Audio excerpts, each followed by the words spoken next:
গুলজার হোসেন এক সুন্দরী তরুণীর প্রেমে প্রতারিত হওয়ার পর সংসার ধর্ম পুরোপুরি ত্যাগ করেন।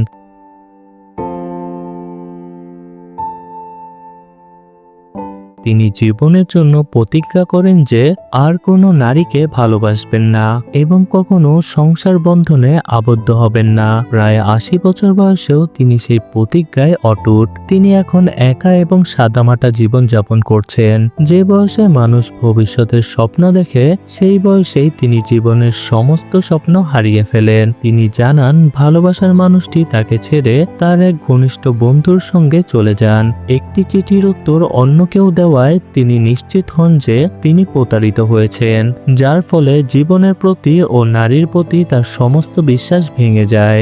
নারীর প্রতি বিশ্বাস হারিয়ে তিনি নিজের জীবনকে খোদার সন্তুষ্টি লাভের পথে উৎসর্গ করেন। ঝিনাইদহের হরিণাকুণ্ড উপজেলার পার্বতীপুর গ্রামের নির্জন এক মাঠের ভেতর তিনি নিজের হাতে একটি ছোট ঘর নির্মাণ করেন এবং তার পাশেই একটি বিশাল মসজিদ তৈরি করেন, যেখানে শতাধিক মানুষ একসাথে নামাজ আদায় করতে পারে।